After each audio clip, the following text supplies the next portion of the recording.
क्या आपने इस बात को नोटिस किया है कि पत्नी की अपेक्षा पति जल्दी स्वर्गवासी हो जाते हैं, या फिर पत्नी ज़्यादा दिनों तक जिंदा रहती है और पति उनके सामने जल्दी खत्म हो जाते हैं?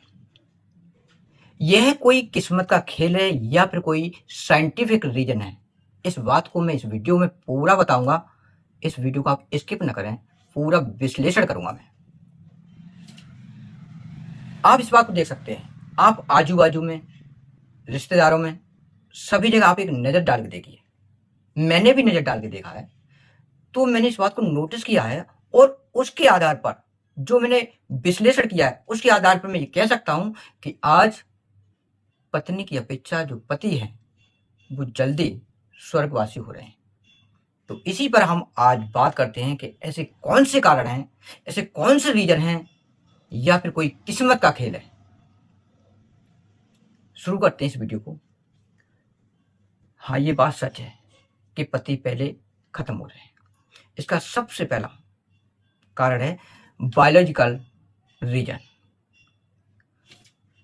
पत्नी और पति यानी कि महिला और पुरुष में इम्यूनिटी जो सिस्टम होता है वो डिफरेंस होता है। पत्नी यानी कि महिलाओं के अंदर जो इम्यूनिटी सिस्टम होता है ज़्यादा मजबूत होता है पुरुषों की अपेक्षा।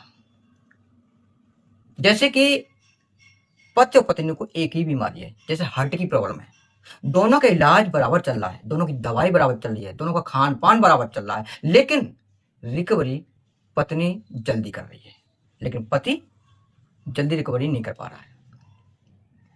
तो इनके जो महिलाओं के अंदर होता है एक नेचुरल डिफेंस होता है, उसकी वजह से ये ज़्यादा दिनों तक जिंदा रहती हैं। मतलब उनके अंदर लड़ने की शक्ति, अंदरूनी जो नेचुरल शक्ति है वो ज़्यादा होती है। अब आता हूं मैं दूसरा कारण। दूसरा कारण है इसका मेंटल स्ट्रेस एंड रिस्पॉन्सिबिलिटीज, यानी कि मानसिक तनाव और जिम्मेदारियां। किसी भी परिवार का जो मुखिया होता है, पति होता है, पिता होता है, उसको उसके ऊपर पूरे परिवार की एक जिम्मेदारी होती है। वह सुबह से शाम तक यानी 10 से 12 घंटे तक वह काम करता है और काम करने के बाद अपने घर पे आता है, सारी जिम्मेदारी निभाता है। बच्चे की फीस कब देनी है, ट्यूशन फीस कब देनी है, पुस्तकों का पैसा देना है, घर का राशन लेके आना है।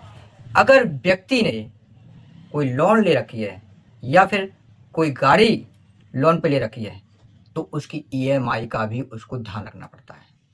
अब यहाँ पर सवाल ये उठता है कि लोग अपने खर्चों को बढ़ा लेते हैं और खर्चों को बढ़ाने के बाद जो जिम्मेदारी बनती है वो पति पर ही बनती है। इसमें जिम्मेदारी औरत नहीं निभाती, पति को ही करना पड़ता है। उसका जो हालत हो जाती है वो आमदनी अठन्नी खर्चा रुपया वाली कहानी हो जाती है। और जब ये सिचुएशन होती है तो उसे चिंता होने लगती है कि पहले मैं राशन भराऊं या बच्चे की फीस दूं, लोन की ईएमआई दूं, या फिर बच्चे का वस्तुओं का या फीस का या फिर दवाइयों का खर्च। और इस बात को सोच सोच करके वह टेंशन में आ जाता है, एंग्जाइटी भी आ जाता है, स्ट्रेस आ जाता है। जब तनाव इतना हो जाता है वो सोचने पर मजबूर हो जाता है, रात की उसकी नींद हराम हो जाती है, वो सो नहीं पाता है, डिप्रेशन में चला जाता है। तो ऐसी सिचुएशन में क्या होता है कि वह व्यक्ति अंदर से टूट जाता है और यही कारण है कि वह अंदर से खोखला होता चला जाता है। जब वो खोखला हो जाएगा तो बीमारियां ऑटोमेटिकली उसके अंदर पनपने लगती हैं। ऊपर से वो मजबूत रखता है, शरीर सही है, लेकिन अंदर से वो खोखला हो चुका होता है। तीसरा जो कारण है वो महत्वपूर्ण कारण है, वो है आपका। अब मैं बात करता हूं जो तीसरा कारण है वो महत्वपूर्ण है, और तीसरा कारण है इमोशनल सप्रेशन। इमोशनल सप्रेशन का मतलब है कि अपनी भावनाओं को व्यक्त न करना। आपने देखा होगा जब कोई घर में गम होता है, कोई दुख की घड़ी आती है, कोई तनाव होता है, तो औरत क्या करती है कि वह रो करके अपने आंसुओं के द्वारा अपने गम को बाहर निकाल देती है और उसका माइंड रिलैक्स हो जाता है। इस बात को आप भी अनुभव कर सकते हैं। जब आप रोते हैं तो आपका जो आंसू है घर निकलते हैं और निकलने के बाद आपको गम कुछ हद तक कम हो जाता है। यही वो रीजन होता है कि औरत अपने आंसुओं के द्वारा अपने गम को कम कर लेती है। लेकिन इस स्थिति में जो व्यक्ति होता है, पुरुष होता है, उसको बचपन से ही ये सिखाया जाता है, बचपन से ही उसने सुना होता है कि मर्द के कभी दर्द नहीं होता या मर्द को कभी रोते नहीं देखा। और इसी सोच के तहत वह अपनी जो परेशानियां हैं, तनाव है, टेंशन है, उसको अपने अंदर दफन कर लेता है। वह किसी से व्यक्त नहीं करता है, वो किसी को बताता नहीं है, वह अंदर ही अंदर अपनी बातों को रखता है।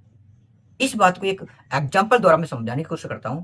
जैसे कि आप ड्यूटी जा रहे हैं और ड्यूटी जाते समय किसी से आपका बाइक, आपकी 4 व्हीलर या बाइक किसी से टकरा गई।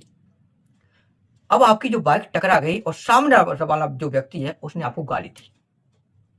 आप शांत होकर के खड़े होकर देख रहे हैं, वह गाली पे गाली दे रहा है, बल्कि उसने आपको थप्पड़ भी मार दिया, लेकिन आप कुछ नहीं कर पा रहे। अगर आप उसको जवाब में उसको गाली देते हैं या फिर उसको आप तमाचा मारते हैं, तो आप ये सोचते हैं कि हो सकता है कि मैं इसमें पचड़े में पड़ जाऊंगा, और पचड़े में पड़ जाऊंगा तो मैं जो ड्यूटी जा रहा हूं या मेरा जो समय बर्बाद होगा, मैं ड्यूटी से भी हाथ धो बैठूंगा और हालात और ज्यादा खराब हो जाएंगे। इस स्थिति से निकलने का एक ही रास्ता है कि हम चुप रहें। यानी कि वो अपने जो विचार हैं, अपनी जो बातें हैं, वह बोल भी नहीं पाता है। वो सारी पीड़ा को अपने अंदर दफन कर लेता है, और दफन कर लेता है, वो जो है उसको अंदर ही अंदर कचोटता रहते हैं। वहां से वो चला जाता है, चला तो जाता है, लेकिन वो बात उसके दिमाग से नहीं निकल पाई। वो दिन रात सोचता रहता है, परेशान रहता है। तो कुछ चीजें ऐसी हैं जो व्यक्ति क्या कहे, जो अपनी जो विचार हैं वो व्यक्त नहीं कर पाता है, लोगों को अपनी भावना को बता नहीं पाता है या बताने की कोशिश नहीं करता है, और उनको अपने अंदर ही दफन कर लेता है। इससे उसका माइंड रिलैक्स नहीं रहता है और माइंड में तमाम तरह की निगेटिविटी चलती रहती है, और यही वो रीजन है कि वह अंदर ही अंदर घुटता रहता है, उसे घुटन होती है। और यही वो कारण है कि उसे उस व्यक्ति को कमजोर करती है, उसको बीमारी को और ज्यादा बढ़ा देती है। जो नेगेटिव थॉट्स हैं या फिर उसके अंदर जो भावना तो जो व्यक्त करने की जो वजह है, वो भावना को व्यक्त नहीं कर पाता है, तो इसकी वजह से वो है डिप्रेशन में चला जाता है। और यही कारण है कि जो वह व्यक्ति जल्दी परलोक भी चला जाता है।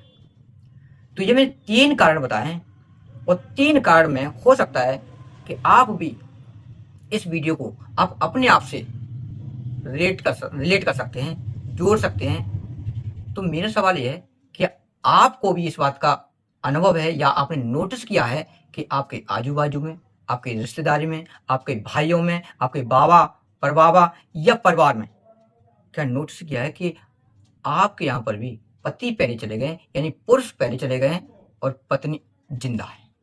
आप हमें कमेंट करके जरूर बताएं।